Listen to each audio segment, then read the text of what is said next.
regardless of their roots or risk. What's happening right now is very different than anything we've seen before. On Saturday morning, when federal agents jumped out of an unmarked van near a Home Depot parking lot, they began grabbing people, a deliberate targeting of a heavily Latino suburb. A similar scene played out when a clothing company was raided downtown. In other actions, a U.S. citizen, 9 months pregnant, was arrested, a 4-year-old girl taken, families separated, friends quite literally disappearing. In response, everyday Angelenos came out to exercise their constitutional right to free speech and assembly, to protest their government's actions. In turn, the state of California and the city and county of Los Angeles sent our police officers to help keep the peace. And with some exceptions, they were successful. Like many states, California is no stranger to this sort of unrest. We manage it regularly and with our own law enforcement.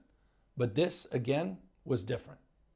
What then ensued was the use of tear gas, flashbang grenades, rubber bullets, federal agents detaining people and undermining their due process rights.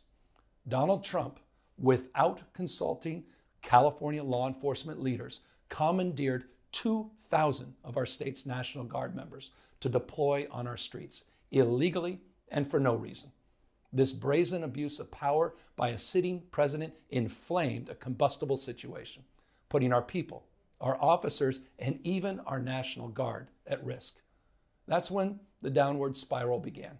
He doubled down on his dangerous National Guard deployment by fanning the flames even harder.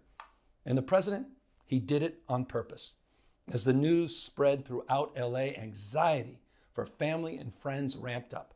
Protests started again. By night, several dozen lawbreakers became violent and destructive. They vandalized property. They tried to assault police officers. Many of you have seen the video clips of cars burning on cable news. If you incite violence, I want to be clear about this. If you incite violence or destroy our communities, you're going to be held to account. That kind of criminal behavior will not be tolerated. Full stop. Already more than 220 people have been arrested, and we're reviewing tapes to build additional cases, and people will be prosecuted to the fullest extent of the law.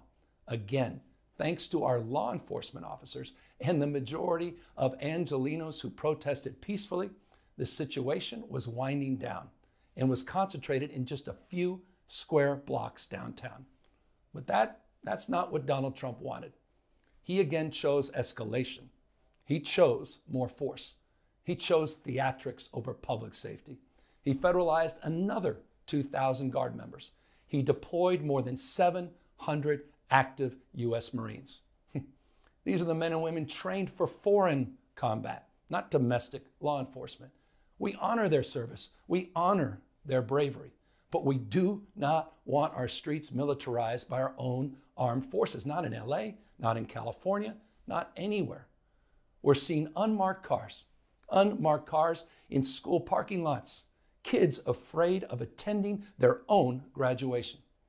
Trump is pulling a military dragnet all across Los Angeles, well beyond his stated intent to just go after violent and serious criminals.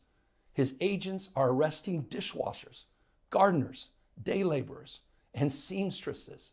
That's just weakness masquerading as strength. Donald Trump's government isn't protecting our communities. They're traumatizing our communities. And that seems to be the entire point. California will keep fighting. We'll keep fighting on behalf of our people, all of our people, including in the courts. Just yesterday, we filed a legal challenge to Donald Trump's reckless deployment of American troops to a major American city. Today, we sought an emergency court order to stop the use of the American military to engage in law enforcement activities across Los Angeles. If some of us could be snatched off the streets without a warrant, based only on suspicion or skin color, then none of us are safe. Authoritarian regimes begin by targeting people who are least able to defend themselves, but they do not stop there. Trump and his loyalists, they thrive on division because it allows them to take more power and exert even more control. And by the way, Trump, he's not opposed to lawlessness and violence. as long as it serves him. What more evidence do we need than January 6th? I ask everyone, take time, reflect on this perilous moment.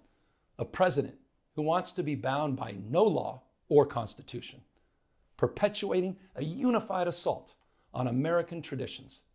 This is a president who in just over 140 days has fired government watchdogs that could hold him accountable for corruption and fraud. He's declared a war on culture, on history, on science, on knowledge itself. Databases, quite literally, are vanishing. He's delegitimizing news organizations, and he's assaulting the First Amendment. And the threat of defunding them, at threat, he's dictating what universities themselves can teach.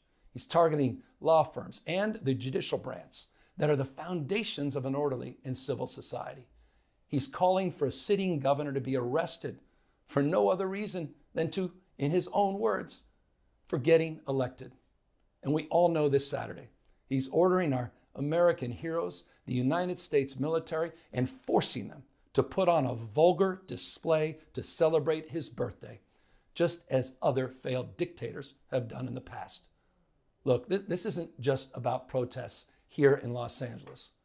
When Donald Trump sought blanket authority to commandeer the National Guard, he made that order apply to every state in this nation. This is about all of us. This is about you. California may be first, but it clearly will not end here. Other states are next. Democracy is next. Democracy is under assault before our eyes. This moment we have feared has arrived. He's taking a wrecking ball to our founding fathers' historic project. 3 co-equal branches of independent government. There are no longer any checks and balances. Congress is nowhere to be found. Speaker Johnson has completely abdicated that responsibility. The rule of law has increasingly been given way to the rule of Don. The founding fathers, they didn't live and die to see this kind of moment. It's time for all of us to stand up.